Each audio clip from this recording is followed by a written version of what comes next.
Hello बच्चों। Hello प्यारे बच्चों। बच्चों, आज हम लॉज ऑफ मोशन में फ्रिक्शन का लेक्चर नंबर 3 पढ़ने वाले हैं, जो है बेटा फ्रिक्शन का एंड गेम। आज मैं आप लोगों के लिए फ्रिक्शन के अंदर 2 ब्लॉक सिस्टम लेकर आया हूं, जहां पर एक ब्लॉक के ऊपर दूसरा ब्लॉक रखा हुआ होगा और चीजें थोड़ी सी कॉम्प्लेक्स होने वाली हैं। ठीक है बच्चों, तो आइए फ्रिक्शन में सबसे डिफिकल्ट चीजों का भी आज करते हैं एंड गेम।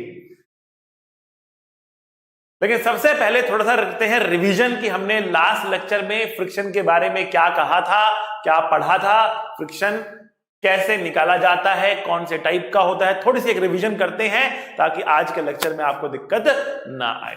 डिटेल्स के लिए बेटा आप मेरे फ्रिक्शन के जो 2 लेक्चर्स पहले मैंने लिए हैं, friction the major misconceptions and friction 2.0, उनको आप देख सकते हैं। ठीक है बच्चों, तो आज हम स्टार्ट करते हैं थोड़ी सी रिवीजन से। तो बेटा हमने कहा था कि जो फ्रिक्शन होता है वो रिलेटिव स्लिपिंग को अपोज करता है। फ्रिक्शन क्या करता है? अपोजेस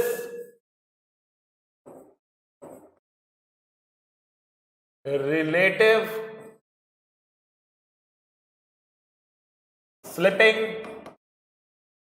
और इट्स टेंडेंसी।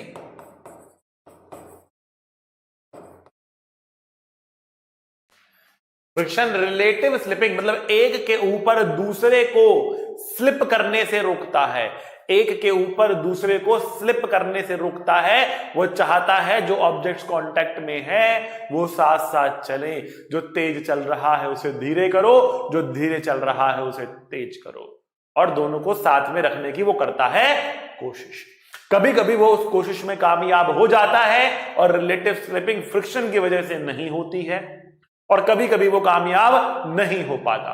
तो जब वो कामयाब हो जाता है और एक्चुअल में स्लिपिंग नहीं हो रही होती, तब जो फ्रिक्शन लगता है उसको हम कहते हैं बेटा स्टैटिक फ्रिक्शन।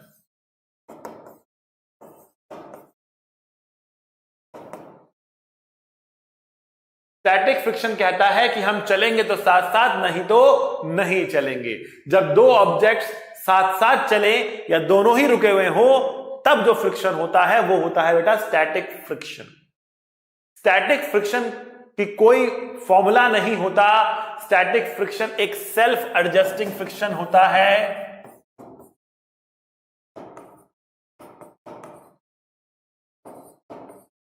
जो अपनी वैल्यू को 0 से लेकर एक मैक्सिमम वैल्यू जिसका नाम है लिमिटिंग फ्रिक्शन तक वेरी कर सकता है। लिमिटिंग फ्रिक्शन का फॉर्मूला होता है बेटा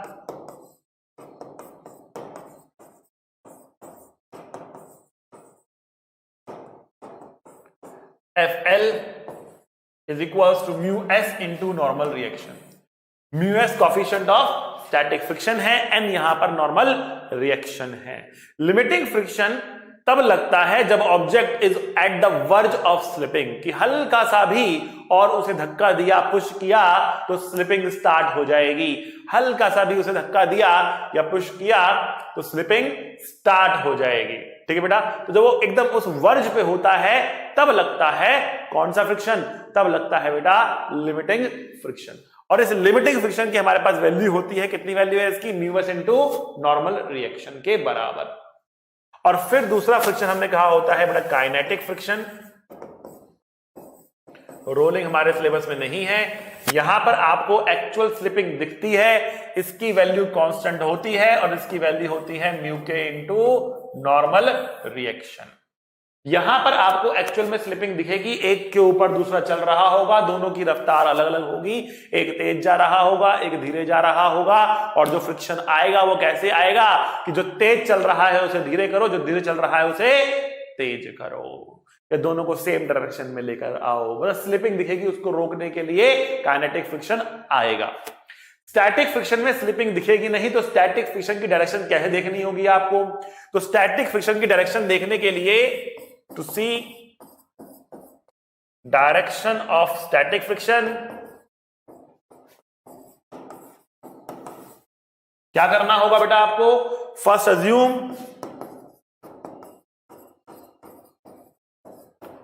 द सरफेस आर फ्रिक्शनलेस।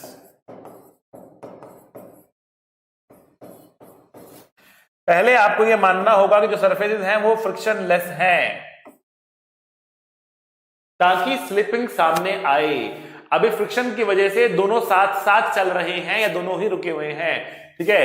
तो जब हम फ्रिक्शन को एब्सेंट मान लेंगे, फ्रिक्शनलेस सरफेस मान लेंगे, तो स्लिपिंग आपके सामने आ जाएगी और एक के ऊपर दूसरा स्लिप करने लग जाएगा। Now apply friction to stop the slipping. Apply friction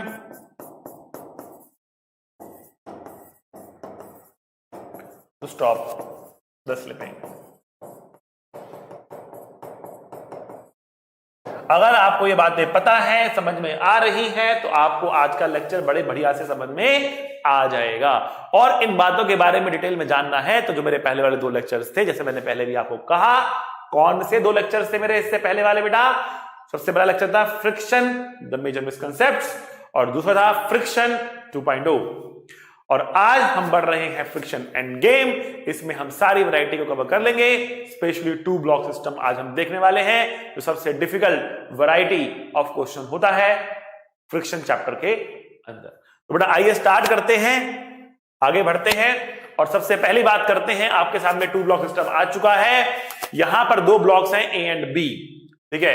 मान लेते हैं कि जो ए है इसका कुछ मास हमें दे रखा है, लेट अस से ए का मास हमें दे रखा है m1 और बी का मास दे रखा हमें m2, ठीक है। और नीचे वाले पर हमने फोर्स F लगाया। Find the maximum force F which can be applied as shown so that both the blocks move together, ठीक है। ग्राउंड जो है ये स्मूथ है, यहां पे कोई फ्रिक्शन नहीं है, यहां पर म्यू 0 है, लेकिन यहां पर एक फ्रिक्शन है जिसका coefficient of static friction mu s आपको दिया हुआ है, जिसका कोफिशिएंट ऑफ फ्रिक्शन आपको म्यू s दिया हुआ है, ठीक है।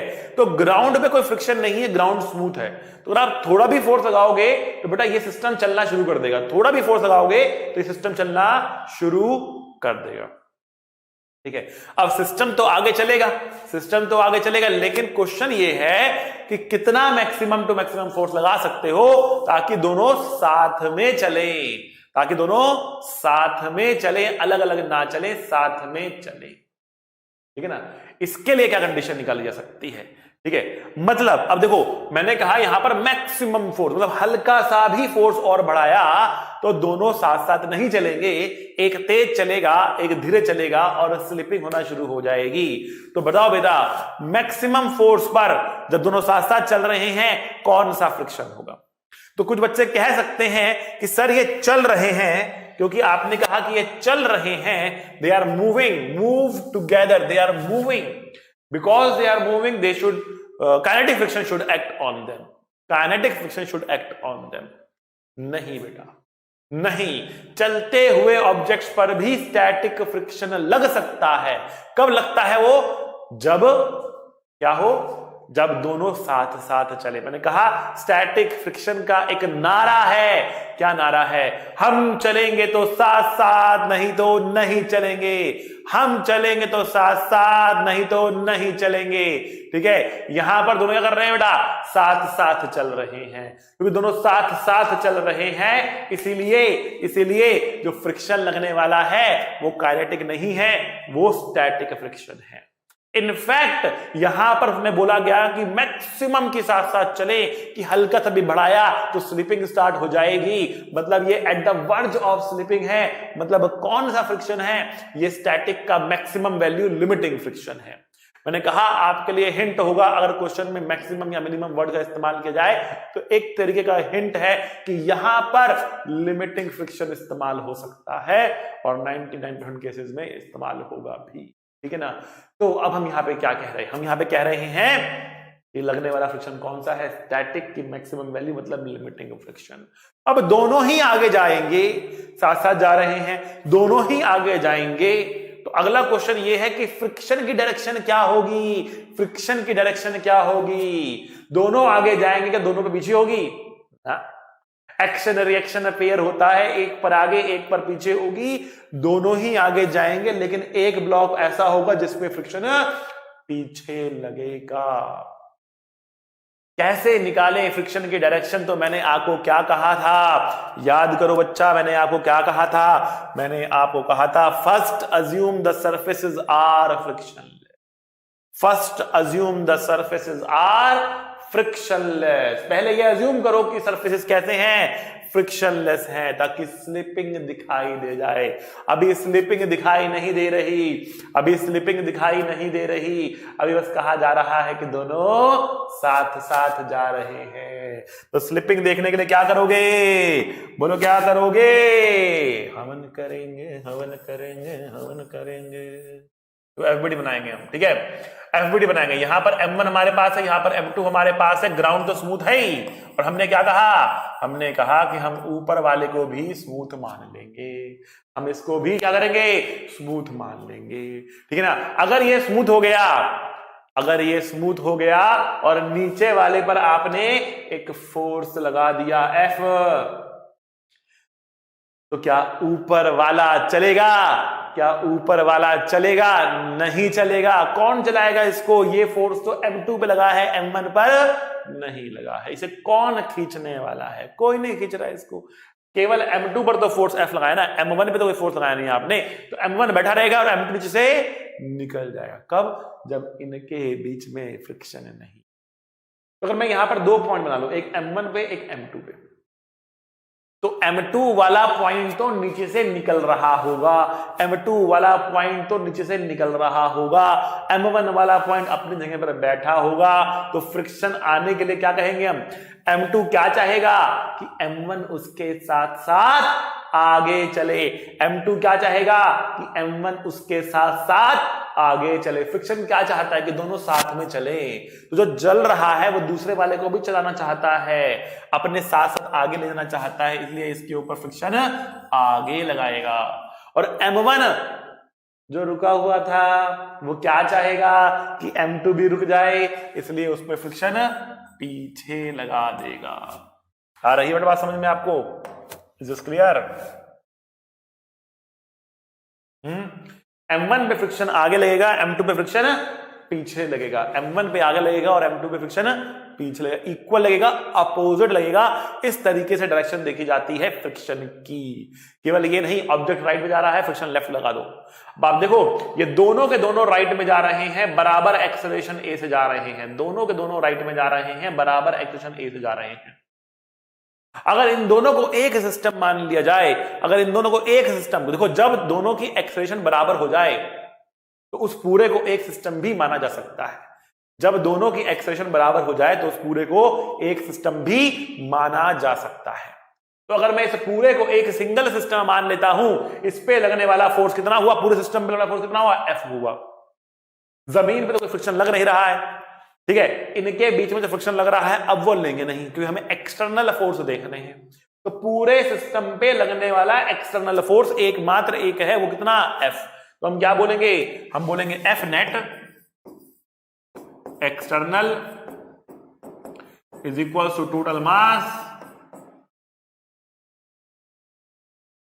इनटू एक्सेलरेशन, ठीक है ना। So what is the F net external, that is F is total mass कितना है हमारे पास, M1 प्लस M2 है, और एक्सेलरेशन हमने A ले लिया। तो हम क्या कहेंगे, कितना एक्सेलरेशन आएगा यहां पर, तो ये एक्सेलरेशन आएगा बेटा F divide by M1 plus M2, ठीक है। Acceleration will be F divided by M1 plus M2, ये हमारे पास एक्सेलरेशन यहां पर आ जाएगा। दोनों का ही एक्सेलरेशन ये होगा, दोनों का ही एक्सेलरेशन होगा ये,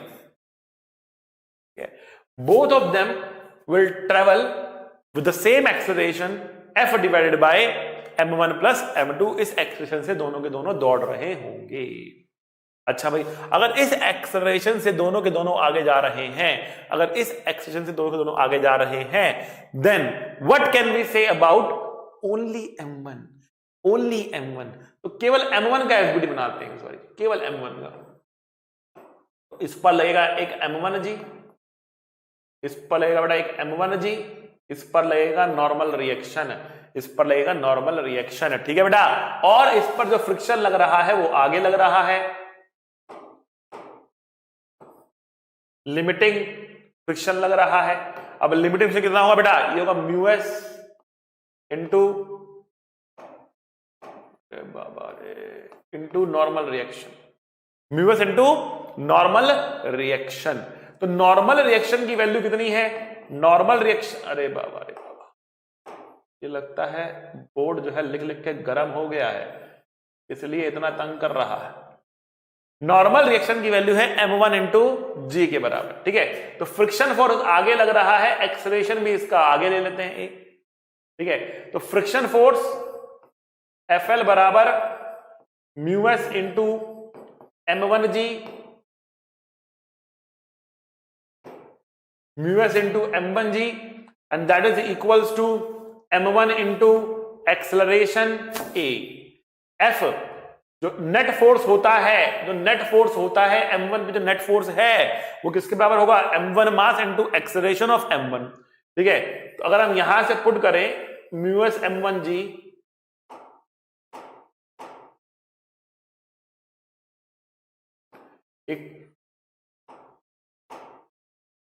equals to m1 into a and the value of a is f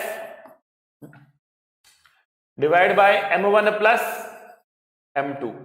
यहां से ये और कट जाएगा, और अगर हम यहां से देखें तो f की वैल्यू निकल कर आएगी कितनी हमारे पास? Mu S m1 plus m2 into g, that is the value of f and that is the maximum value of f, ठीक है।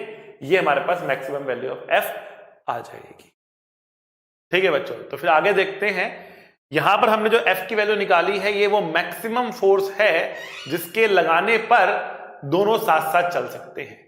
इससे थोड़ा सा भी ऊपर फोर्स लगाएंगे तो दोनों साथ साथ नहीं चल पाएंगे। तो एक बार हम केस बनाकर देखते हैं कि इससे कम फोर्स लगाएंगे तो क्या होगा, इतने फोर्स पे क्या होगा, और उससे ज्यादा फोर्स पे क्या होगा, ठीक है। थोड़ा इसको और डिटेल में स्टडी करने की कोशिश करते हैं। आइए बच्चों देखिए क्या हो रहा है यहां पर कि हमारे पास एक ब्लॉक ये है, एक ब्लॉक ये है, इसका मास m1 है, इसका मास m2 है, और यहां फोर्स F लगा रखा है, ग्राउंड स्मूथ है। कंडीशंस मालूम होनी चाहिए आपको, ठीक है ना। यहां पर coefficient of friction mu S, हमने कहा इनको साथ में चलने के लिए मैक्सिमम फोर्स F मैक्स कितना है, साथ में चलने के लिए F मैक्स कितना है, तो बेटा वो है mu S m1 plus m2 into g के बराबर। अब यहां पर हम कुछ केस बनाकर देखने वाले हैं। तो केस नंबर 1 क्या है? हम कह रहे हैं कि अगर जो आपने ये फोर्स F लगाया है ये अगर छोटा है इस F मैक्स से तो क्या होगा?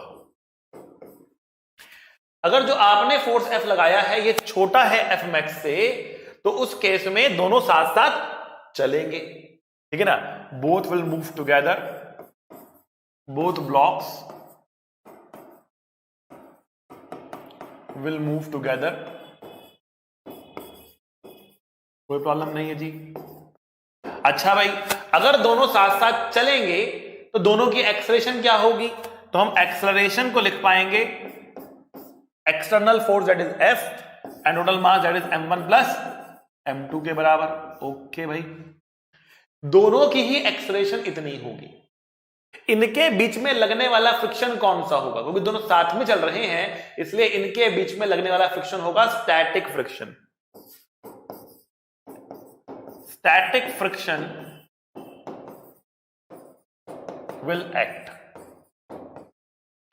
स्टैटिक होगा, लिमिटिंग नहीं होगा, मतलब फ्रिक्शन को हम म्यू एस इंटू नॉर्मल के बराबर नहीं बोल पाएंगे। Friction mu s into n के बराबर नहीं होगा, स्टैटिक होगा। अब स्टैटिक का कोई फॉर्मूला नहीं होता। स्टैटिक की क्या होती है बेटा? जरूरत होती है। स्टैटिक कितना लगता है? जितनी जरूरत होती है, जितनी आवश्यकता होती है। तो कितने फोर्स की यहां पर रिक्वायरमेंट है, कितने फ्रिक्शन की यहां पर रिक्वायरमेंट है, दोनों को साथ साथ चलाते रहने के लिए कितना फ्रिक्शन फोर्स यहां पर लगने वाला है। तो अगर हम केवल m1 की बात करें तो m1 को चलाने वाला कौन है? केवल फ्रिक्शन ही तो है। m1 को चलाने वाला कौन है? फ्रिक्शन ही तो है। तो m1 के लिए क्या हम बोल सकते हैं कि जो फ्रिक्शन होगा ये m1 इंटू ए होगा, और ए कितना है हमारे पास? ए हमारे पास है F divide by m1 plus m2। इसका मतलब क्या हुआ? फ्रिक्शन की वैल्यू आएगी कितनी? m1f divide by m1 plus m2, इसको म्यूएस से म्यूएस इंटू n करके नहीं निकाल सकते हैं, क्योंकि फ्रिक्शन यहां पर लिमिटिंग नहीं होगा, लिमिटिंग से कम होगा। मैक्सिमम टू मैक्सिमम जो लग सकता है वो होता है लिमिटिंग, लेकिन मैक्सिमम टू मैक्सिमम लगेगा नहीं, बिकॉज ये अभी on the verge of slipping नहीं है। ये वर्ज ऑफ स्लिपिंग में कब आएगा बेटा? अभी हमने जो केस डिस्कस किया, कब आएगा ये on the verge of slipping? When f बराबर f मैक्स होगा। जब f बराबर f मैक्स होगा, ठीक है, मतलब f की वैल्यू कितनी होगी? ये हो जाएगी, तब भी दोनों साथ साथ चलेंगे, both will move together, both move together, तब भी दोनों साथ साथ चलेंगे। यस, तब भी दोनों साथ साथ चलेंगे, लेकिन अब जो फ्रिक्शन लगेगा वो लिमिटिंग होगा, friction will be limiting. Acceleration is still f divide by m1 plus m2, ठीक है, acceleration will still be f divide by m1 plus m2। f की वैल्यू हम ये पुट करेंगे और ये पुट करेंगे जब f की वैल्यू, तो कितना आएगा? देखो f की वैल्यू पुट करते हैं, mu S m1 plus m2 into g put करते हैं, divide by m1 plus m2 करते हैं, तो ये और ये कटेगा, कितना आएगा? म्यू एस इंटू जी आएगा। तो एक्सेलरेशन की मैक्सिमम टू मैक्सिमम वैल्यू कितनी आ रही है? म्यू एस इंटू जी आ रही है, मतलब एक्सेलरेशन की वैल्यू इतनी आ रही है। कब? जब फोर्स लगाया आपने एफ मैक्स के बराबर। इससे ऊपर एक्सेलरेशन पर ऊपर वाला नहीं चल पाएगा, नीचे वाला तेज भागेगा, वो वाला स्लो हो जाए इससे ऊपर जाने पर, ठीक है। खैर, एक्सेलरेशन ये आ जाएगी। यहां पर केवल इतना बोल सकते हैं कि जो फोर्स लगाया है वो ये नहीं है, इससे कम है। यहां पर एक्सेलरेशन को ये बोल सकते हैं, ये भी बोल सकते हैं कि एफ मैक्स के बराबर था, एफ मैक्स ये था, तो ये आ जाएगा हमारे पास। फ्रिक्शन की वैल्यू लिमिटिंग फ्रिक्शन के बराबर होगी, जिसको हम म्यू एस इंटू एन कह पाएंगे, और एन की वैल्यू m1 का अगर आप FBD बनाते हैं, m1 का अगर आप FBD बनाते हैं तो ये m1g और ये n की वैल्यू m1g के बराबर होगी, और हम बोल सकते हैं m1g ये होगा फ्रिक्शन, ये होगा फ्रिक्शन। अब हम बोल सकते हैं फ्रिक्शन ये होगा। पिछले केस में फ्रिक्शन ये था, इस केस में फ्रिक्शन ये है बेटा। पिछले केस में फ्रिक्शन ये था, इस केस में फ्रिक्शन आपके पास ये आ रही है बात समझ में? दोनों ही केस में ये साथ साथ चलने वाले। लेकिन अगर आपने ये फोर्स एफ मैक्स से बड़ा कर दिया तो ये साथ साथ नहीं चलेंगे। Case three F greater than F max, both या ब्लॉक्स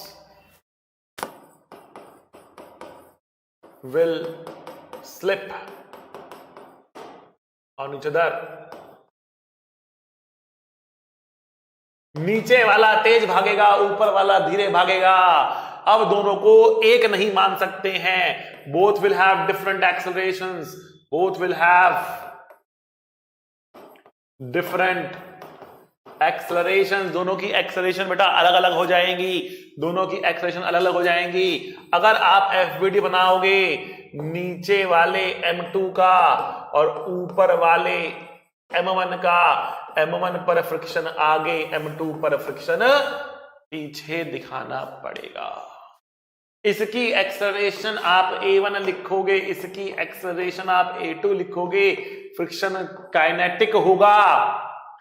फ्रिक्शन की value mu k into normal reaction हो जाएगी और नॉर्मल रिएक्शन M1g होगा। अगर क्वेश्चन में आपको म्यू के म्यूएस अलग अलग दे रखा होगा तो आपको म्यू के चूज करना है। दोनों सेम ही दे रखे तो उससे फर्क नहीं पड़ेगा, फिर आप म्यू ही यूज कर सकते हो, ठीक है। खैर, एफ के म्यू के इंटू mg के बराबर होगा, M1g के बराबर होगा। A1 की वैल्यू एफ के डिवाइड बाय M1, एफ के mu k into M1g divide by M1 कटेगा, म्यू के इंटू g के बराबर होगी। और A2 की एक्सप्रेशन कितनी होगी? A2 के लिखना पड़ेगा f माइनस स्मॉल एफ के is equals to M2 into A2। f minus small F के is equals to M2 into A2। F के की वैल्यू कितनी है? एफ के की वैल्यू हमारे पास कितनी है? वो है बेटा mu k into M1g is equals to M2 into A2, और A2 की वैल्यू आ जाएगी f minus mu k into M1g divided by M2। A1 की वैल्यू अलग, A2 की वैल्यू अलग, दोनों की एक्सप्रेशन अलग अलग आएंगी। A2 A1 से बड़ा होगा, A2 A1 से डेफिनेटली बड़ा होगा, ठीक है ना। और A2 की वैल्यू क्या आने वाली है, ये आने वाली है बेटा, F की वैल्यू आपके सामने आ गई। अलग अलग केसेस में अलग अलग होने वाला है, डिपेंड करेगा कि F की वैल्यू कितनी है, डिपेंड करेगा कि F की वैल्यू बेटा कितनी है। तो बेटा आपको क्या करना है, आपको ये एफ मैक्स का वैल्यू को याद कर लेना है, ये एकदम आपको याद होना चाहिए बेटा। इसको देखकर बता पाओगे कि जो आपने फोर्स लगाया है वो किस कैटेगरी में आ रहा है। क्वेश्चन में बेटा नंबर हो जाएंगे, यहां पे 10 किलो, यहां 15 किलो, यहां पे कुछ 100 न्यूटन का फोर्स, यहां पे 0.2 कुछ म्यू एस दे देगा। आपको डिसाइड करना पड़ेगा कि स्लिप करेगा कि नहीं करेगा। वो आपसे एक्सेलरेशन पूछ लेगा, वो आपसे फ्रिक्शन पूछ लेगा, आपको डिसाइड करना पड़ेगा कि स्टैटिक होगा कि लिमिटिक होगा कि काइनेटिक होगा। और कैसे डिसाइड करोगे आप डिसाइड करोगे इन केसेस से, आप डिसाइड करोगे कि एफ की वैल्यू एफ मैक्स के बराबर है कि ज्यादा है कि कम है, बट उसके लिए आपको एफ मैक्स पहले निकालना पड़ेगा। तो एफ मैक्स के लिए डेरिवेशन नहीं करनी है, एफ मैक्स के लिए फॉर्मूला आपको याद होना चाहिए। ठीक है प्यारे बच्चों, बढ़ते हैं हम आगे और एक और केस देखते हैं, जिसमें हम क्या करने वाले हैं इस बारी हम ऊपर वाले पर फोर्स लगाएंगे और देखेंगे क्या होता है। ग्राउंड हमने अभी भी स्मूथ ले रखा है, यहां पर coefficient of friction mu S दे रखा है, ग्राउंड हमने स्मूथ ले रखा है और M1 M2 के बीच में फ्रिक्शन म्यू एस दे रखा है। ऊपर वाले पे फोर्स F लगा दिया। क्वेश्चन है find F max so that both blocks move together. दोनों ब्लॉक साथ में चलें, उसके लिए एफ मैक्स कितना होना चाहिए बेटा, देखो ठीक है। तो अगर दोनों साथ में चल रहे तो दोनों को एक ही ब्लॉक मानकर एक्सेलरेशन निकाला जा सकता है और हम कह सकते हैं एफ बराबर m1 प्लस m2 इंटू ए होगा और ए की value F divided by m1 plus m2। जब भी ये साथ में चलेंगे, चाहे ऊपर वाले पे फोर्स लगाया चाहे नीचे वाले पे फोर्स लगाया, F net divided by total mass is the acceleration. जमीन में फ्रिक्शन है नहीं तो एफ नेट खाली एफ बचा, F divided by m1 plus m2 is the acceleration. अब हमें इंडिविजुअल बॉडीज का एफबीडी बनाना पड़ेगा। m1 के लिए m1g नीचे लगेगा, नॉर्मल ऊपर लगेगा, फ्रिक्शन किधर लगेगा? तो मैंने क्या कहा, स्टैटिक फ्रिक्शन देखने के लिए पहले मान लो कि जमीन जो है वो क्या है, स्मूथ है। अगर इनके बीच में फ्रिक्शन नहीं होता तो M2 को कौन चलाता? M2 पर तो कोई फोर्स लग नहीं रहा हॉरिजॉन्टल डायरेक्शन में, तो M2 को कौन चलाता? M2 नहीं चलता, केवल M1 ऊपर से निकलता। M2 नहीं चलता, M1 ऊपर से निकलता। अगर ऊपर से M1 निकल रहा है तो M2 क्या चाहेगा? M1 ना निकले और उसको रोकने के लिए फ्रिक्शन पीछे लगाएगा, बदले में M1 M2 पर फ्रिक्शन आगे लगाएगा। M2 पे फ्रिक्शन आगे लगेगा तो M2 भी आगे बढ़ेगा, ठीक है ना बेटा। तो M1 पे फ्रिक्शन पीछे लगा देना है आपको और इस पर कैपिटल F लगाना है आगे की तरफ। और जब आप M2 का FBD बनाते हो तो M2 के FBD के अंदर यहां पर नॉर्मल नीचे लगेगा, यहां पे फ्रिक्शन आगे लगेगा, एक नॉर्मल जमीन का लगेगा, एक M2G ऐसे लगेगा। लेकिन पूरे रास्ते में आप देखो, पूरे FBD में आप देखो तो F केवल एक ही फोर्स लग रहा है M2 पर आगे, वो है F। और इस F की वैल्यू कितनी होगी? कौन सा? फ्रिक्शन। क्योंकि मैक्सिमम फोर्स की बात की जा रही है, it is at the verge of slipping, इसलिए जो फ्रिक्शन लगेगा वो होगा लिमिटिंग। और लिमिटिंग फ्रिक्शन होगा बेटा कितना? Mu s into normal reaction कितना है बेटा? M1G है, तो ये M1G के बराबर आप पुट कर दोगे, FL की वैल्यू म्यू एस M1G आ जाएगी। FL की value mu s into M1G के बराबर आ जाएगी। बहुत बढ़िया। फ्रिक्शन फोर्स आ चुका हमारे पास, तो अब हम बोल सकते हैं m2 जो आगे जा रहा इस एक्सेलरेशन से, m2 जो आगे जा रहा है इस एक्सेलरेशन से, इस पर एकमात्र फोर्स ये F है, इसको हम बोल सकते हैं F बराबर m2 into a।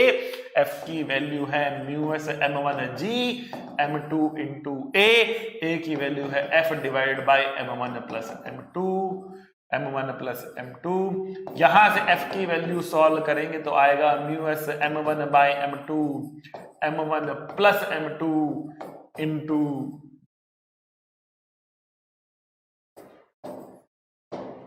That's the answer. इस आंसर को अब आपको करना है भैया बड़े अच्छे से याद। अब प्रॉब्लम इस आंसर को याद करने में क्या होती है बच्चों, आप याद करते हो μs m1 by m2 m1 plus m2 into g. Exam में जाके कंफ्यूज m1 कौन सा था और m2 कौन सा था। m1 बाई m2, ऊपर m1 था कि नीचे m1 था, ठीक है, पहला तो कंफ्यूजन ये होता है। चलो बच्चे ने बहुत अच्छे से याद किया, ऊपर m1 नीचे m2, ऊपर m1 नीचे m2, लेकिन एग्जाम में आपको दिया 10 किलोग्राम 20 किलोग्राम। अब आप सोच रहे इनमें से m1 किसको लें, तो याद रखना ऊपर वाला ऊपर आएगा, नीचे वाला नीचे आएगा, ऊपर वाला ऊपर नीचे वाला नीचे, ठीक है ना। ऊपर अगर 10 केजी है नीचे 20 केजी है तो 10 बटा 20 करना है, ऊपर वाला मास ऊपर नीचे वाला मास नीचे है इस फॉर्मूले में, ठीक है ना। तो रटने के साथ साथ ये भी सोचना है भैया m1 क्या है और m2 क्या है। m1 ऊपर वाला मास है, m2 नीचे वाला मास है, ठीक है ना। So μs m1 by m2 m1 plus m2 into g. जब ऊपर वाले पे फोर्स लगाते हैं तब ये आता है maximum force, so that they move together. और जब नीचे वाले पे लगाते हैं तो m1 बाई m2 नहीं होता, केवल μs m1 plus m2 into जी होता है। दोनों केस में बेटा अलग अलग फॉर्मूले आपके पास आ रहे हैं, फॉर्मूला इनको याद करके रखिए, बहुत पॉपुलर केस है। कंडीशन ध्यान रखनी है कि जमीन जो है वो स्मूथ है, जमीन जो है वो, अगर जमीन स्मूथ है उस केस में क्या होगा वो बताया गया। अगर जमीन स्मूथ है उस केस में क्या होगा, अगर जमीन पर भी फ्रिक्शन होता तो क्या होता, अगर जमीन पर भी फ्रिक्शन होता तो क्या होता, कहानी और गंभीर हो जाती। लेकिन ये क्योंकि एंड गेम है तो आज हम डरेंगे नहीं, घबराएंगे नहीं, और फ्रिक्शन को आज हम खत्म करके छोड़ेंगे। डरना मना है। तो एक काम करते हैं, इसको करने के लिए कुछ वैल्यूज ले लेते हैं, बिकॉज इसमें केसेस बनते हैं, इसमें केसेस बनते हैं, हमें वैल्यूज लेनी पड़ेगी बेटा। तो कुछ वैल्यू हम यहां पर ले लेते हैं। मान लेते हैं हमने यहां पर कहा कि यहां पर है 5 केजी, यहां पर है 10 केजी, यहां पर है बेटा 0.2, यहां पर हमारे पास है बेटा 0.1। क्या है ये, μs म्यू के दोनों बराबर मान लेते हैं, ठीक। यहां पर हमने मान लिया लगा दिया है कुछ 50 न्यूटन। अब हमें जानना है कि क्या होने वाला है, क्या सिस्टम चलेगा, क्या चलेगा ही नहीं। ये भी सकता है ना, जमीन पर फ्रिक्शन चलेगी ना, आप खींचो लेकिन चलेगी ना, ये भी एक पॉसिबिलिटी है क्योंकि जमीन पर फ्रिक्शन है। इससे पहले वाले केसेस में जमीन पर फ्रिक्शन नहीं था तो अगर आपने फूंक भी मारी होती सिस्टम हिलता, लेकिन अभी क्या था, अभी जमीन पर फ्रिक्शन है, इसलिए एक पर्टिकुलर अमाउंट ऑफ फोर्स के बाद ही ये चलना शुरू करेगा। एक पर्टिकुलर अमाउंट ऑफ फोर्स के बाद ही ये चलना शुरू करेगा, उससे पहले चलने वाला नहीं है। उसके लिए आपको निकालना है जमीन पर फ्रिक्शन कितना होगा, ठीक है। तो सबसे पहले निकाल कर देखते हैं जमीन पर फ्रिक्शन कितना होगा। आइए, maximum to maximum friction at जमीन, लिमिटिंग वैल्यू एट जमीन कितना होगा। तो बेटा ये होगा बेटा आपका पास ना म्यू एट जमीन इंटू नॉर्मल रिएक्शन एट जमीन, ठीक है। तो म्यू एट जमीन इज 0.2 एंड नॉर्मल एट जमीन इज 10 प्लस 5 इंटू जी, ठीक है। तो बेटा ये 2 इंटू 15 30 न्यूटन का फोर्स आ गया, ठीक है। मतलब यहां पर जो मैक्सिमम टू मैक्सिमम फ्रिक्शन लग सकता है वो लग सकता है बेटा कितना, 30 न्यूटन का। लेकिन हमने लगाया कितना, 50 न्यूटन लगाया है। 50 न्यूटन लगाया है तो चलेगा, सिस्टम में चलेगा, चलेगा, बिल्कुल चलेगा, चलेगा ही चलेगा, ठीक है ना। मतलब ही नहीं है कि ना चले ये, तो ये सिस्टम चल रहा है, ठीक है। अभी सिस्टम आगे बढ़ने वाला है, लेकिन अगला क्वेश्चन ये है, अगला क्वेश्चन ये है कि क्या ये दोनों साथ में चलेंगे, क्या ये दोनों साथ में चलेंगे या नहीं चलेंगे। चलेगा तो सिस्टम डेफिनेटली चलेगा, लेकिन हो सकता है कि दोनों साथ में चले, और हो सकता है कि ऊपर वाला धीरे बढ़े, नीचे वाला तेजी से निकले, दोनों के बीच में स्लिपिंग हो जाए। वो डिपेंड करता है कि जो 50 न्यूटन है वो कितना ज्यादा या कितना कम है, कितना ज्यादा या कितना, ठीक है ना। यहां तो बात समझ में आ रही है आप लोगों को? ओके भाई। देखो देखो, हमने जो निकाला था यहां पर केस अपना, ठीक है, वो ये निकाला था कि नीचे वाले पे जब हम फोर्स लगाते हैं तो जो मैक्सिमम एफ मैक्सिमम की वैल्यू आती है बेटा, वो आती है mu S m1 plus m2 into g आती है, ठीक है। ये निकाला हमने फॉर्मूला अपना, ठीक है, अभी निकाला था हमने फॉर्मूला, ठीक है। लेकिन अब जो हमारे पास यहाँ पे f आएगा वो केवल 50 नहीं है, वो 50 माइनस 30 है। 50 माइनस 30, ये f में 50 माइनस 30 से कंपेयर करना पड़ेगा आपको। हमें 50 माइनस 30 को कंपेयर करना पड़ेगा f मैक्स से, कि उससे बड़ा है कि उससे छोटा है। और ये वाला म्यू एस होगा वो इनके बीच में रहेगा, 0.1, ठीक है, वो इनके बीच में रहेगा। और अगर ये बात समझ में नहीं आ रही कि हम कैसे कर रहे हैं तो कोई नहीं, let us do it from the basics, basics से कर लेते हैं। और ज्यादा तकलीफ हो रही है तो हम थोड़ा बेसिक्स से कर लेते हैं, ऐसी बात नहीं है। देखो बेसिक्स क्या कहता है, अगर दोनों को साथ साथ चलना है, अगर दोनों को साथ साथ चलना है तो एक्सेलरेशन कितना होना चाहिए। अगर दोनों को साथ साथ चलना है तो एक्सेलरेशन कितना होना चाहिए, तो आप बोलेंगे net force divide by total mass, net force divide by total mass, ये होना चाहिए ना। तो what is the net force, 50 minus 30, total mass कितना है 10 प्लस 5, ठीक है। तो 20 डिवाइड बाय 15, 5 चौक 20, 5 दिए 15, 4/3 मीटर पर second square is the acceleration. अगर ये साथ साथ चलते तो, अगर ये साथ साथ चलते तो ये एक्सेलरेशन आता। अच्छा जी, अब बात करते हैं कि 5 kg वाला मैक्सिमम टू मैक्सिमम किस एक्सेलरेशन से चल सकता है। तो उसके लिए हम 5 kg वाले की एफवीडी बना लेते हैं, ठीक है ना। 10 kg वाले की तो कोई लिमिट नहीं है, देखो इस पर तो आपने फोर्स लगा दिया, लिमिट किसकी है, लिमिट है 5 kg वाले की, जो केवल फ्रिक्शन के बलबूते चल रहा है। तो 5 kg वाले का हम बनाते हैं बेटा FBD। तो 5 kg वाले पे फ्रिक्शन किधर लगेगा, तो बेटा अगर इनके बीच में फ्रिक्शन नहीं होता तो 10 kg वाला आगे चलता, 5 वाला नहीं चलता, 10 वाला चाहता 5 भी आगे चले तो उस पर फ्रिक्शन आगे लगाता, ठीक है ना। तो ये 5 kg वाले पर फ्रिक्शन लगता आगे। मैक्सिमम टू मैक्सिमम कितना फ्रिक्शन लग सकता है इसके ऊपर, लिमिटिंग, जिसकी वैल्यू कितनी होगी बेटा, mu s that is 0.1 into normal at 5 kg, normal at 5 kg will be 5 into g, that means 5 newton, that means 5 newton, ठीक है ना। 5 kg वाले की मैक्सिमम टू मैक्सिमम जो एक्सेलरेशन है, 5 kg वाले की जो मैक्सिमम टू मैक्सिमम एक्सेलरेशन है वो कितनी है, वो उससे फ्रिक्शन कितना है 0.1, यहां पे 0.1 था, into 5 into g, that means 5 newton का मैक्सिमम फ्रिक्शन लग सकता है। और इसकी जो मैक्सिमम एक्सेलरेशन हो सकती है वो है F max divide by mass 5/5, 1 metre पर सेकेंड स्क्वायर। इसकी मैक्सिमम टू मैक्सिमम एक्सेलरेशन हो सकती है बेटा 1 मीटर पर सेकेंड स्क्वायर की, ठीक है। अच्छा, अगर साथ में चलना है तो ये एक्सेलरेशन होनी चाहिए, ठीक है ना, to move together, to move together, साथ में चलने के लिए एक्सेलरेशन ये होनी चाहिए। लेकिन मैक्सिमम टू मैक्सिमम ये हो सकती है at max, at max acceleration ये हो सकती है। साथ में चलने वाली एक्सेलरेशन कैसे निकाली मैंने, अगर ये एक बॉडी इनको मान लूं तो 50 minus 30 divide by total mass, ये एक्सेलरेशन।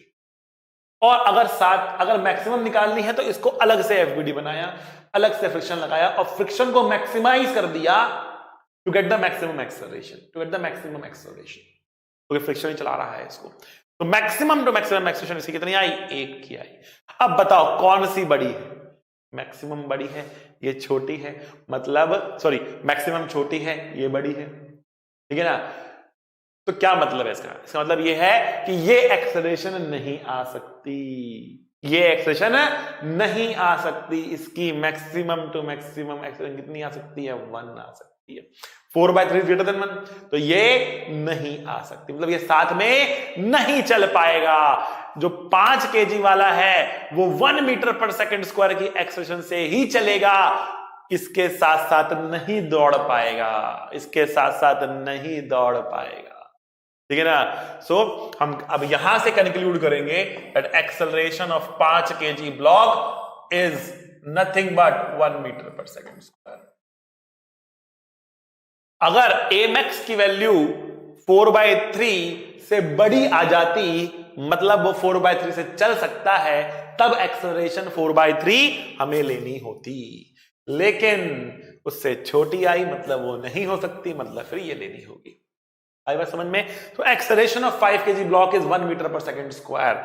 एंड गेम है, डिफिकल्ट है, खतरनाक है, बार बार देखना होगा, बार बार देखना होगा, सोचना होगा, समझना होगा, ठीक है ना। एंड गेम इज डिफिकल्ट, ठीक है। खैर आइए, 10 kg की एक्सेलरेशन क्या होगी? तो 10 kg का एफबीडी बनाते हैं। अब हमें पता है कि इनके बीच में स्लिपिंग हो रही है, हमें पता है कि इनके बीच में स्लिपिंग हो रही है, म्यू एस म्यू के बराबर हैं, दोनों बराबर हैं, हमें पता है इनके बीच में स्लिपिंग हो रही है, ठीक है।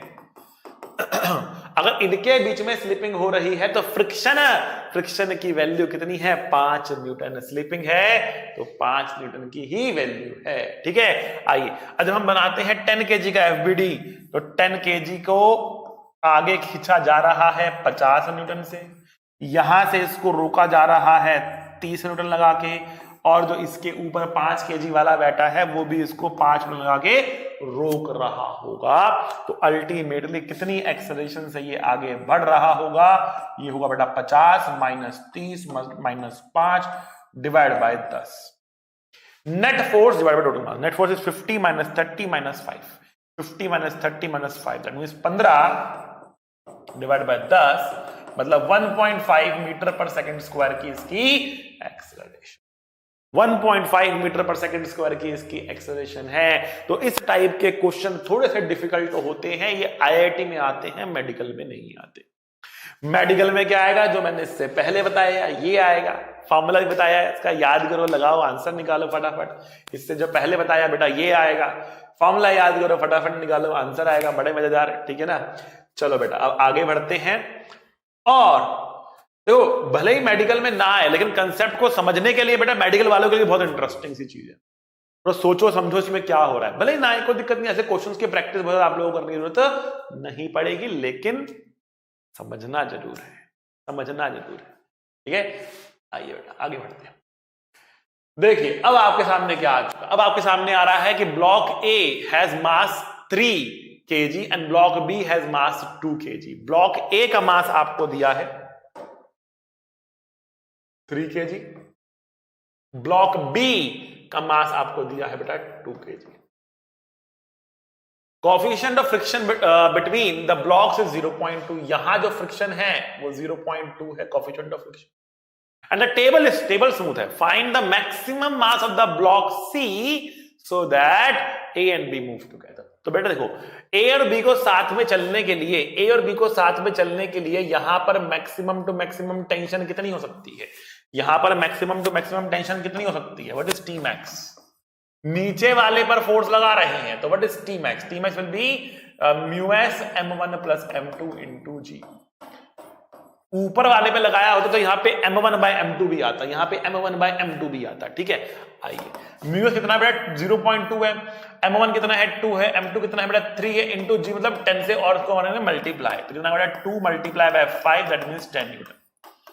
तो जो मैक्सिमम वैल्यू है टेंशन की वो कितनी है? 10 न्यूटन के बराबर है, और दोनों चल रहे हैं साथ साथ, तो इन दोनों की एक्सेलरेशन कितनी हो सकती है बेटा? तो एक्सेलरेशन निकाल देते हैं यहां पर। एक्सेलरेशन कितनी होगी इसकी? एक्सेलरेशन कितनी होगी इसकी? तो tension divided by mass m1 plus m2, ये एक्सेलरेशन होगी इसकी। टेंशन कितनी? 10, मास कितना बेटा 2 प्लस 3, कितना बेटा 2 मीटर पर सेकंड स्क्वायर की इसकी एक्सेलरेशन हो जाएगी। तो इस सिस्टम की एक्सेलरेशन मुझे मालूम पड़ गई, कितनी आ रही है? 2 मीटर पर सेकंड स्क्वायर की इसकी एक्सेलरेशन आ रही है। तो कह रहा है कि बताओ भैया इस सी का मास कितना होगा ताकि ये साथ साथ चले। तो मैंने क्या कहा था इसको, इस सिस्टम को आप सीधा कर सकते हो, net driving force divide by total mass is the acceleration. ठीक है, आइए दिखाता हूं क्या कहने मतलब है। अगर इसका मास मैंने m मान लिया तो इस पे लगने वाला वेट कितना होगा बेटा, mg वेट होगा इसका। पूरे सिस्टम को mg ही तो नीचे खींच रहा है, पूरे सिस्टम को mg ही तो खींच रहा है। तो मैं क्या कहता हूं बेटा, मैं कहता हूं what is the acceleration, acceleration is the net driving force divide by total mass, total mass. ठीक है, तो आइए a की वैल्यू कितनी बेटा 2 है, नेट ड्राइविंग फोर्स कितना है capital M into g, and total mass कितना है 2 + 3 + m। ठीक है, क्रॉस मल्टीप्लाई करेंगे ये 5 हो जाएगा, यहां पर क्रॉस मल्टीप्लाई करेंगे इसको होगा 5 + m is equal to 5m। तो यहां से बेटा m की वैल्यू निकल कर आ रही है कितनी 5/4 kg के बराबर, ये होगा मास। आ रही है समझ में, ये होगा मास। इतना मास पर दोनों साथ साथ चलेंगे और ये नीचे आएगा।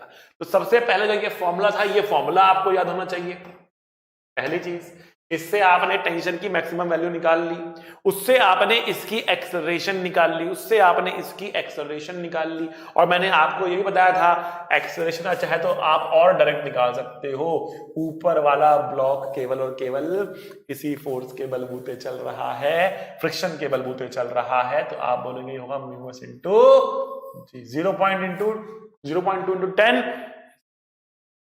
is 2 मीटर पर सेकंड स्क्वायर। डायरेक्ट भी निकाल सकते हो आप, तो ये भी जरूरत नहीं पड़ेगी आपको इस केस में, ये भी जरूरत नहीं पड़ेगी आपको ये चीज पता है तो कि एक्सेलरेशन कितनी हो सकती है जब नीचे वाले पे फोर्स लगाते हो। What is the maximum acceleration, what is the maximum acceleration जिससे साथ साथ चल सकते हैं, वो है बेटा mu S into g, mu S into g. Simple याद कर लो, mu S into g is the maximum acceleration. तो इतने की भी जरूरत नहीं पड़ेगी, डायरेक्टली 2 निकलेगा आपका मुंह जबानी। 0.2 into 10 2 मीटर पर second square is the maximum acceleration. फिर ये आप करेंगे तो आपको आपका आंसर मिल जाएगा और 4 नंबर जेब के अंदर आ जाएंगे। ठीक है बेटा, आगे बढ़ते हैं। चलिए अगले क्वेश्चन पे हम आ चुके हैं। अगला क्वेश्चन कह रहा है mass of block A is 1 kg, mass of block A is 1 kg, mass of block 2b is 2 kg। If the coefficient of static friction between all surfaces is 0.2, मतलब यहां भी फ्रिक्शन है और यहां भी, दोनों पे फ्रिक्शन इस बार दिया गया आपको। Then find the minimum force F required to move the blocks. इन ब्लॉक्स को चलाने के लिए जो F की मिनिमम टू मिनिमम वैल्यू है वो कितनी होगी। तो मिनिमम टू मिनिमम वैल्यू की ये चला पाए इसको, तो हमें बात करने वापस किसकी, लिमिटिंग फ्रिक्शन की। लेकिन यहां कितना लिमिटिंग फ्रिक्शन, यहां कितना लिमिटिंग फ्रिक्शन और उसकी डायरेक्शन क्या है। पहले डायरेक्शन की बात कर लेते हैं। तो डायरेक्शन के लिए मुझे इसको क्या मानना है, स्मूथ मानना पड़ेगा। अगर ये पूरा स्मूथ होगा और आप फोर्स लगाते हो ये चलता है, तो ये लेफ्ट में जाएगा, ये राइट में जाएगा। तो ये क्या चाहेगा कि ऊपर वाला लेफ्ट में जाए और ये जाएगा नीचे वाला राइट में जाए। तो ये होगी फ्रिक्शन की डायरेक्शन। 2 क्योंकि लेफ्ट में जाने वाला है तो ये चाहेगा कि 1 भी लेफ्ट में जाए, और 1 क्योंकि राइट में जाने वाला है तो चाहेगा 2 भी राइट में जाए। तो इन पे इस तरीके से फ्रिक्शन की डायरेक्शन लगेगी।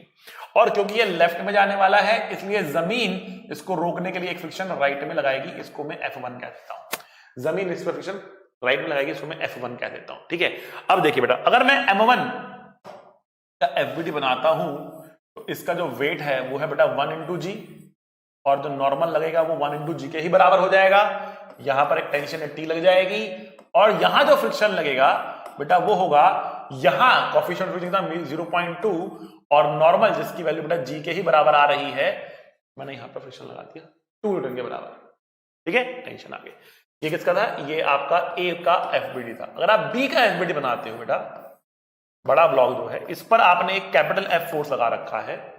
ठीक है, और इस पर यहां पर देखो बेटा, यहां पर एक फ्रिक्शन लग रहा है कितना, 2 न्यूटन के बराबर। ठीक है, ये लगाया 2 इसने लेफ्ट में, लगाया 2 राइट में। बट जमीन पे कितना फ्रिक्शन लगेगा बेटा, तो जमीन पे बेटा 0.2, पूरा वजन कितना है 3 kg, तो इंटू 3 into 10। ठीक है, और यहां टेंशन लगेगी T। ठीक है, तो जमीन पे लगने वाला फ्रिक्शन के लिए नॉर्मल लेंगे 30, और यहां पर जो फ्रिक्शन लगेगा उसके लिए नॉर्मल लेंगे इतना 10। 1G यहां पर के लिए 3G, यहां के लिए 1G, यहां के लिए 3G, यहां के लिए 1G। तो 1g into mu and 3g into mu आपने लगा दिया, म्यू 0.2 ही हमारे पास आ रहा है और ये सिस्टम जस्ट चलने वाला है, जस्ट चलने वाला है, एक्सेलरेशन नेग्लिजिबल है, एक्सेलरेशन अभी नहीं है हमारे पास। तो हम फोर्सेस को करने वाले हैं बैलेंस। तो ए से हम फोर्स को जब बैलेंस करेंगे तो टी की वैल्यू निकलेगी हमारे पास कितनी, 0.2 इंटू 10 मतलब 20 के बराबर निकलेगी। ठीक है, नीचे आते हैं इस पर, एफ की वैल्यू कितनी होगी बेटा, 2 प्लस टी जो कितना है 20 है, सॉरी 20 नहीं है बेटा, सॉरी ओहो छी 2 है। ठीक है, तो 2 प्लस कितना है ये 2 और 3 6, ये कितना है बेटा 6 है। ठीक है, तो प्लस 6, तो एफ की वैल्यू कितनी है बेटा 4 और 6 10 न्यूटन के बराबर। 10 न्यूटन का फोर्स आपको लगाना पड़ेगा इस पर। 10 न्यूटन का फोर्स जब लगाओगे तो सिस्टम चलेगा, इसके बड़ा फोर्स लगाने पर सिस्टम चलेगा, 10 न्यूटन का सिस्टम नहीं चलेगा, 10 से बड़ा फोर्स लगाने पर सिस्टम चल पड़ेगा। सारा खेल एफवीडी में है। सबसे पहला काम सुंदर डायग्राम, याद करो बेटा, सबसे पहला काम सुंदर डायग्राम। आप देखते रहें यहां पर बार बार कि हमने यहां पर क्या किया है, हमने यहां पर एफवीडी बनाया है, एक सुंदर एफवीडी बनाया है, डायरेक्शंस बनाई है। देखिए डायरेक्शन बनाई है सारे फोर्सेस की। जिसने ये एफवीडी बना लिया उससे कभी गलती नहीं होगी, उसका आंसर आना तय है। आइए भैया बढ़ते हैं आगे बढ़ते हैं। A man of mass 50 kilogram is pulling a plank of mass 100 kilogram kept on a smooth floor as shown in the figure with force 100 Newton। तो इस पर्सन ने जो फोर्स इधर लगा दिया वो लगाया बेटा 100 न्यूटन के बराबर, तो बदले में रोप भी इसको 100 न्यूटन से खींचेगी। यहां टेंशन हमें मालूम पड़ गई 100 न्यूटन के बराबर है। ठीक है, if both man and plank move together, दोनों साथ साथ चल रहे हैं, मतलब ये आपस में ये फिसल नहीं रहे हैं। Find the friction force acting on the man पे लगने वाला फ्रिक्शन फोर्स आपको निकालना है। अब कहीं पर भी मिनिमम मैक्सिमम की बात नहीं की जा रही है, तो ये तो यूजलेस ही है एक तरीके से। मिनिमम मैक्सिमम की बात की नहीं जा रही है, तो कोई लिमिटिंग की बात है नहीं, तो ये जो म्यू है वो तो एक तरीके से मुझे यूजलेस ही दिख रहा है, कोई काम इसका है नहीं। हाँ, ये चेक करने के लिए आ सकता है कि जो डेटा हमें दे रखा है वो सही भी है या नहीं है, उतना फ्रिक्शन लग भी सकता है कि नहीं लग सकता है। ठीक है, खैर, a man of 50 kilogram mass pulls, देखो दोनों साथ साथ चल रहे हैं। अगर दोनों साथ साथ चल रहे हैं तो मैं इन दोनों को एक सिस्टम मान सकता हूं। सबसे पहली बात, जमीन स्मूथ है, ठीक है। अगर मैंने इन दोनों को एक सिस्टम मान लिया तो देखो क्या होगा, देखो यहां पर एक 100 न्यूटन का फोर्स इसे खींच रहा है और यहां पर ये धागा यहां से आकर इसको भी 100 न्यूटन से खींच रहा है। 100 न्यूटन का फोर्स आदमी ने लगाया था, तो 100 से आदमी भी खींच रहा है और 100 से ये प्लैंक भी खींच रहा है। आदमी खींचेगा तो आदमी भी खींचेगा, ठीक है। अच्छा, तो इन दोनों को अगर मैं एक सिस्टम मान लूं तो इस पूरे का मास कितना हो जाएगा, 100 इसका मास था, 50 इसका, 150 मास हो गया इसका। कितना फोर्स लगा, तो what is the acceleration of the system, कितना लगा, दोनों की एक्सेलरेशन कितनी आएगी बेटा, 100 + 100 divide by 150 mass. Net force total mass, net force total mass, net force 200, total mass 150, तो 200 बटा 150, so 5 चौक 20, 5 3 15, 4/3 मीटर पर second square is the acceleration of both the man plus plank. Now the question is how much friction is acting on the man। तो अब खाली man का FBD बनाना पड़ेगा, खाली मैन का हमें एफबीडी यहां पर बनाना पड़ेगा, ठीक है। तो अब देखो बेटा, अब मैन के ऊपर फ्रिक्शन लग किस डायरेक्शन में रहा है, ये भी सोचने वाली बात है। तो देखो मैन का मास 50 किलोग्राम है, प्लैंक का मास 100 किलोग्राम है, दोनों पर ही 100 न्यूटन लगा, दोनों पर ही 100 न्यूटन लगा, ठीक है।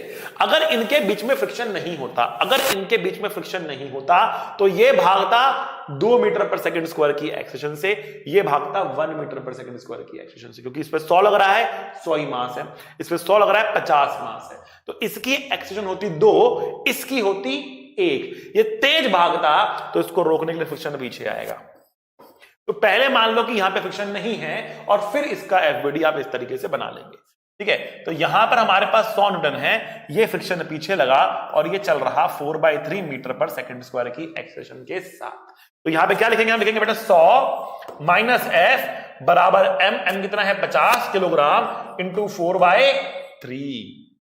तो एफ की वैल्यू कितनी आएगी, एफ की वैल्यू बेटा 100 minus 50 into 4 divide by 3।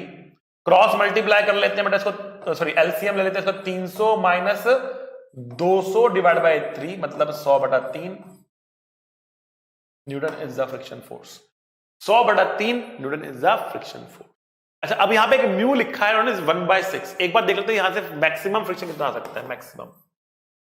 So maximum friction जो यहां पर आ सकता है, मैक्सिमम फ्रिक्शन जो यहां पर आ सकता है वो कितना होगा 1/6 दैट इज म्यू, और यहां जो n होगा बेटा वो कितना होगा 50 इंटू जी, 50 इंटू जी, तो 50 इंटू जी ये मैक्सिमम हो गया, तो मतलब कितना होगा 500 डिवाइड बाय 6 मतलब 250 divide by 3 newton is the maximum. So maximum to maximum 250/3 newton लग सकता है, लेकिन लग कितना रहा है 100/3 लिमिट के अंदर है, लगेगा कोई दिक्कत नहीं, साथ में ये चल सकते हैं, साथ में ये चलेंगे। ये चेक करने के लिए हो सकता है यहां पर एक इन्होंने ऑप्शन दे रखा हो कि they can not move together, 4 में से एक option they can not move together, एक और ऑप्शन दे रखा हो, और वो चेक करेंगे तो यहां पर आएगा कि नहीं they can move together, they can move together. जितना हमने लगाया है साथ में चलने के लिए, जितना हमने लगाया है उससे ज्यादा ही मैक्सिमम फ्रिक्शन आ रहा है, मतलब उतना लग सकता है, उतना लग सकता है। ठीक है बच्चा, लोग बढ़ते हैं आगे। बेटा बहुत शानदार क्वेश्चंस आपके लिए लेकर आया हूं, घबराना नहीं है इन क्वेश्चन से, थोड़ा सा बेटा अपना लेवल भी बढ़ाना है ना, थोड़ा सा लेवल ही बढ़ाना है अपना, ठीक है, क्योंकि दिमाग खोलना है, दिमाग खोलना है बेटा। तो क्वेश्चन थोड़े से हमारे पास ऐसे भी होने चाहिए जो आपको चैलेंज करें, ठीक है ना, आपको चैलेंज करने वाले क्वेश्चंस आज लेकर आया हूं बेटा। आज एंड गेम की बात है, फ्रिक्शन के सबसे डराने वाला, सबसे भयानक टॉपिक है आप लोगों के लिए, और सारे खोज खोज के क्वेश्चन लेकर आया हूं, एक के ऊपर एक भारी पड़ रहे होंगे मुझे पता है, लेकिन डरना नहीं है, आज घबराना नहीं है, साथ देना है बेटा मेरा। आज डटकर लड़ेंगे इस फ्रिक्शन से और इसको खत्म करके छोड़ेंगे, ठीक है बेटा। आइए एचसी वर्मा से एक क्वेश्चन लेकर आया हूं, बहुत सारे बच्चों की नींद उड़ाता है ये क्वेश्चन, तो आइए कैसे करेंगे सॉल्व, देखते हैं। क्वेश्चन कह रहा है the friction coefficient between the board and the floor shown the figure is mu. मतलब यहां जो फ्रिक्शन है, यहां बोर्ड और फ्लोर के बीच में जो फ्रिक्शन है ये म्यू है, ठीक है। अच्छा भाई, कह रहा है the maximum force that the man can exert on the rope, maximum force that the man can exert on the rope, कितना फोर्स से वो खींचेगा उसी फोर्स से ये भी खींचेगी। टेंशन टी मान लेते हैं, कितना टेंशन की मैक्सिमम वैल्यू हो सकती है हमें निकालना है। एक धागा एक टेंशन, ताकि so that the board does not slip on the floor, board जो है वो स्लिप ना हो फ्लोर पर। और इसके अंदर ये भी हमें एज्यूम कर लेते हैं कि जो ये मैन और प्लैंक के बीच में तो दे रखा ना, the friction coefficient between the board and the floor is mu, the find the maximum force between the man and the rope। तो क्वेश्चन में ये मान लो यहां पर कोई फ्रिक्शन नहीं है, स्मूथ है, हालांकि ये आपकी आसानी के लिए ही मैं दे रहा हूं, ठीक है। अगर यहां पर आप फ्रिक्शन लेंगे तो भी फर्क नहीं पड़ेगा, नीचे वाला चलता है तो मैन उसके साथ साथ डेफिनेटली आगे बढ़ेगा। जब तक नीचे वाला नहीं चलेगा तब तक तो ऊपर वाला फ्रिक्शन लगेगा ही नहीं, तो यहां पर स्मूथ हो ना हो कोई फर्क पड़ेगा नहीं, बट स्टिल आप लोग कंफ्यूज ना हो, इसलिए फिलहाल मैंने यहां पर इसको स्मूथ बोल दिया, एचसी वर्मा ने नहीं बोला। और एक टेस्ट है आपके लिए कि यहां पर अगर फ्रिक्शन होता तो क्या होता, ठीक है ना। हालांकि अगर होता भी तो कोई फर्क नहीं पड़ता, इसका आंसर वही आता है इस क्वेश्चन का जो आना था, बट स्टिल फिलहाल एक स्टेप की कंफ्यूजन मैंने यहां पे कम कर दी है यहां पर स्मूथ देकर। अब देखते हैं बेटा, ये बहुत ट्रिकी क्वेश्चन होता है, क्यों ट्रिकी है समझाता हूं अभी आपको, बट उससे पहले मैं चाहता हूं बेटा एक बारी पॉज करें, खुद से सॉल्व करें इस क्वेश्चन को, ठीक है ना। देखें आपका आंसर क्या आ रहा है, वो बहुत जरूरी है बेटा, ठीक है ना। कई बार क्या होता है ना, जो बच्चे बढ़िया से कर रहे होते हैं थोड़ा ओवर कॉन्फिडेंट हो जाता है, अरे हम तो फटाफट सारे करा देते हैं, ठीक है ना। तो कुछ ऐसे क्वेश्चंस आते हैं जो वास्तव में ये चेक करते हैं कि कॉन्फिडेंस ओवर है या फिर वास्तव में उनमें दम है, ठीक है ना। बड़ा दमदार क्वेश्चन है, बढ़िया क्वेश्चन है एकदम। और गलती का जो स्कोप है वो भी मैं आपको समझाता हूं कहां होता है। तो आई थिंक आप लोगों ने इसको ट्राई कर लिया होगा। ओके ओके मेरे बच्चों, ओके। सबसे पहले इसका नाम आता है बेटा एफबीडी। तो जब एफबीडी बनाते हो तो आप कहते हो, अगर मैं दोनों का साथ में एफबीडी बना रहा हूं, मान लीजिए मैंने दोनों को साथ में अलग अलग एफबीडी बना के साथ में एफबीडी बनाया, तो क्या मतलब है इसका?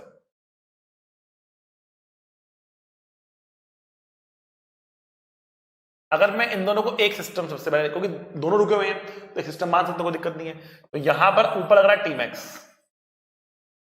इस पूरे का जो वजन लग रहा है वो कितना लग रहा है? M plus capital M into g, और यहां लग रहा है नॉर्मल। तो बच्चा सबसे, और भी लग रहा है खैर, इसमें एक फोर्स यहां लग रहा है टी मैक्स,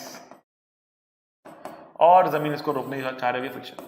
अब जो बच्चा गलती करता है, बच्चा गलती ये करता है कि वो इस फ्रिक्शन फोर्स की वैल्यू को सीधा mu into M plus capital M into g लिख देता है। बच्चा सीधा आंख बंद कर देता है, फ्रिक्शन कितना होगा? Mu M plus M into g. क्या प्रॉब्लम है इसमें? बहुत भारी प्रॉब्लम है बच्चा, ऐसा नहीं करना है, ये पाप है, ये पाप है। फ्रिक्शन की वैल्यू होती है mu into n, mu into m g नहीं होती, म्यू इंटू एम होती है। म्यू इंटू एम जी लिखना बेटा पाप होता है, ये पाप नहीं करना है, ठीक है ना।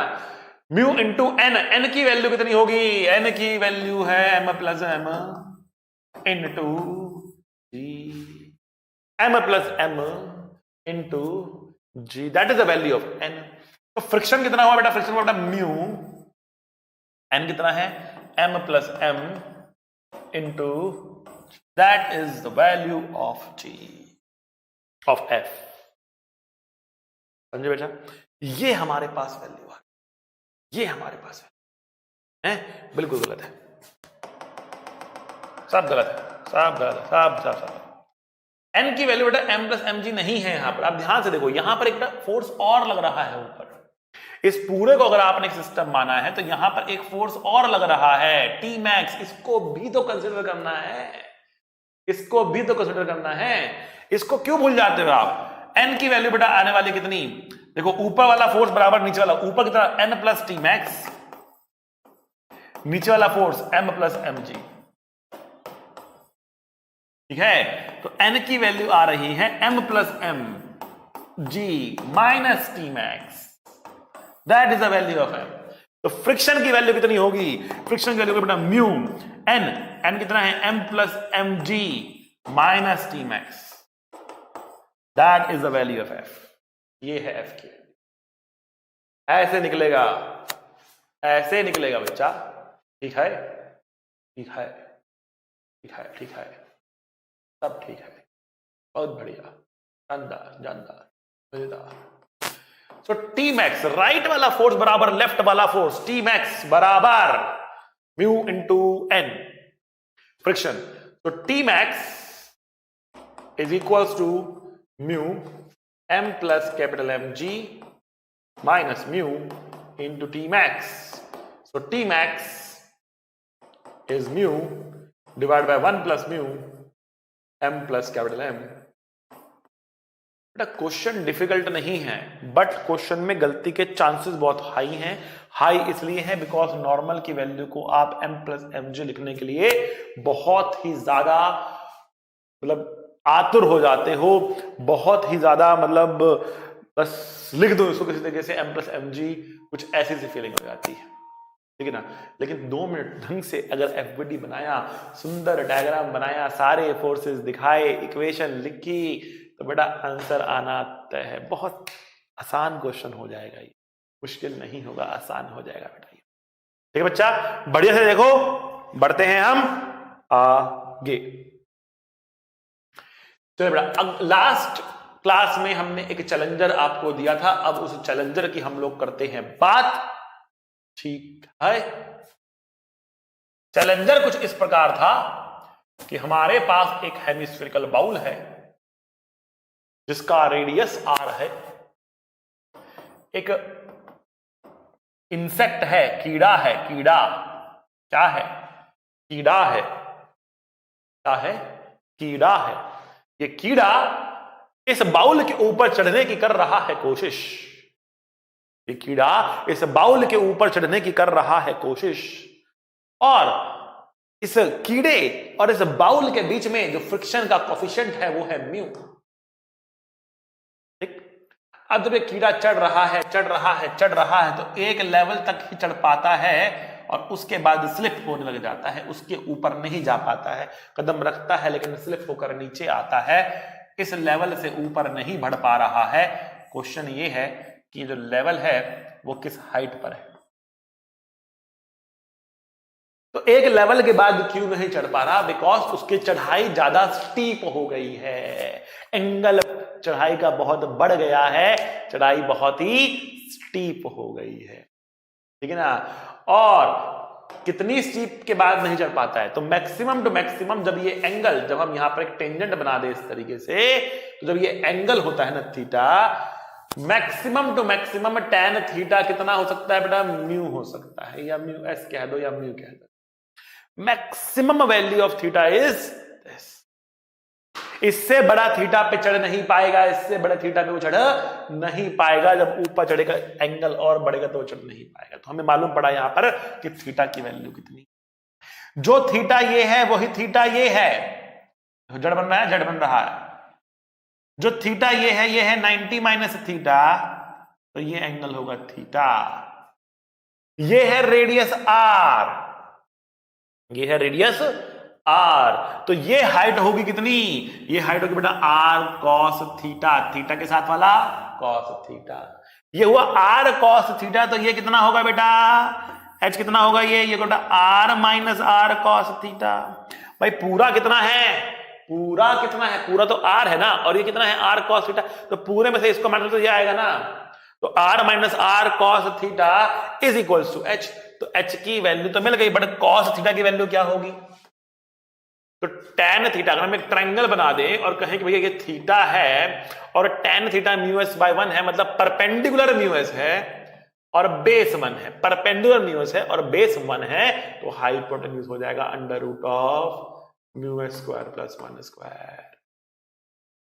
तो what is cos theta equals to? cos theta होगा base hypotenuse. So what is the value of h? h की वैल्यू होगी r minus r cos theta is 1 by under root mu s square plus 1। So that's the value of h। मेरे प्यारे बच्चों, मेरे प्यारे बच्चा लोग, ये हमारे चैलेंजर का था answer.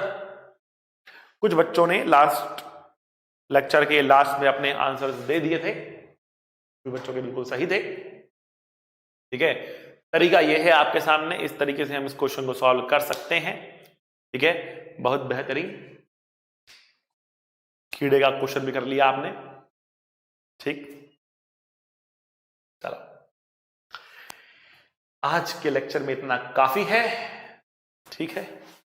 Believe in yourself and all that you are, know that there is something inside you that is greater than any obstacle। बेटा किसी भी वॉर को जीतने के लिए, किसी भी रेस को जीतने के लिए आपको खुद पे भरोसा होना चाहिए। अगर आपको खुद पर ही भरोसा नहीं है, अगर आपको खुद पर ही भरोसा नहीं है, तो आप रेस जीत ही नहीं सकते। आप में जितनी मर्जी काबिलियत क्यों ना हो, आप रेस जीत नहीं। तो पहले खुद पर विश्वास करना सीखो। हार के बैठे हो, हार मान के बैठे हो, तो जीत कभी नहीं। तो अपने अंदर इस विश्वास को जगाओ, आई कैन डू इट। और जब ये आपके अंदर विश्वास आ जाएगा, तो यकीन मानो कि आप में इतनी काबिलियत है कि कोई भी ऑब्स्टेकल आपको रोक नहीं पाएगा। Thank you very much. आज के लेक्चर के लिए थोड़ा डिफिकल्ट लेक्चर था, बार बार सुनना पड़ेगा, तो सुनिए इसको अच्छे से, समझने की कोशिश करिए।